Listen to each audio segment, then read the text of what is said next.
Hi, Jeff Maines with Intelligent Contacts. I got a call from a client the other day, and they asked me, how do I know when I'm using an autodialer and when I'm not, and when is it okay to dial automatically versus manual? So I was able to give them the answers that they needed on the phone call, but you weren't there, so we'll talk about that now.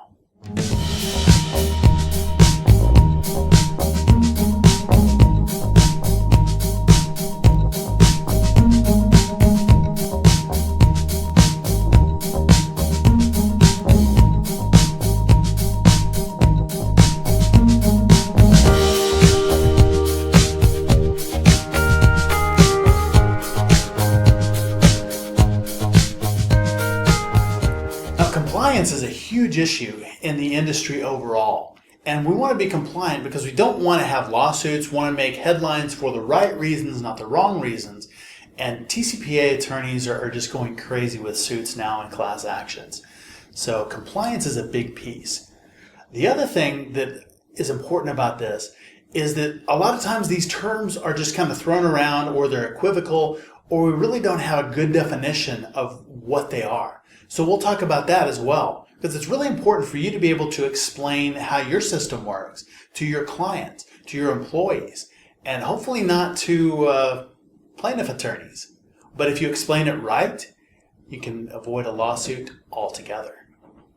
So first, let's look at an automated telephone dialing system, or ATDS. Now this is defined as a system that can store numbers, that can generate or produce a randomly sequential list of numbers, or automatically call phone numbers. Now, most systems on the market today can store phone numbers. That's typical, where a list is either uploaded or taken from a CRM, put into the dialer to call. That's the whole point of having a contact center or a dialer. Now, no system on the market today that's legitimate can generate or produce automatic phone numbers or sequential phone numbers to be called. All numbers to be called should be on a list. So nobody is doing that today legitimately. The third piece is the call. How are phone numbers called within the system? Now, automated ways are like predictive campaigns, which try and keep the agents busy, which is what we want. There are power dialing campaigns which set a ratio. We're going to call X number of numbers per agent, say 3 to 1. You'll hear that ratio for power dialing. And then there are other types of calls that are not automated. Those are manual calls, where someone is actually pushing the phone number buttons, either on a phone on the desk, like a traditional PBX phone system, or maybe on a screen with a soft phone.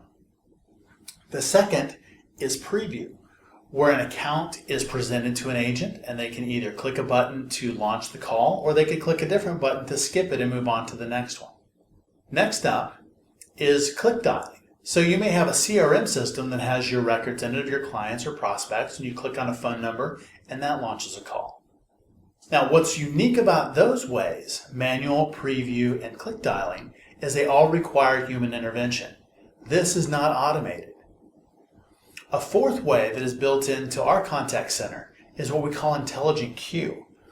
And what intelligent queue does is allows a supervisor or manager to click on phone numbers to launch those calls for agents. There's manual intervention to launch those calls. They're not called automatically. So how we handle that within our system is we have a management application. The management application actually stores those phone numbers. They're not stored in the dialer itself. The management application decides how those numbers are to be called based on parameters and settings. And for automated calls, they take one path to an ATDS, and those calls go out that pathway. Other calls that are manual go out our PBX pathway.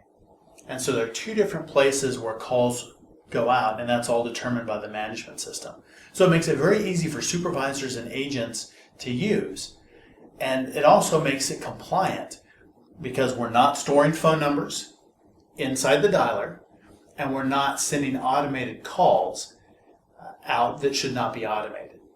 So what can be called automatically and what can't? Landline numbers are just fine to call automatically. Where it gets sticky is with cell phone numbers. Some systems will screen out cell phone numbers and not even load them.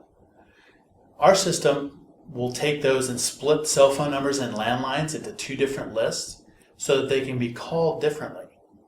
The difference with some cell phones is people will give consent to use an autodialer to call them.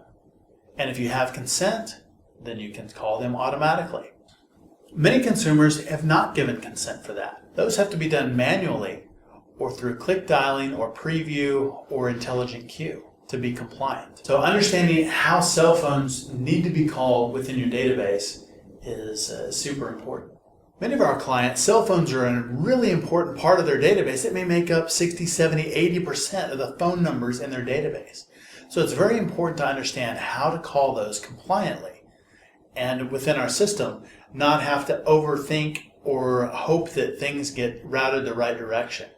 Very easy to take cell phone numbers, send them here, consent cell phone numbers or landlines, and send them here, all through the magic of automation. So thank you for watching today. I hope this has been helpful to you.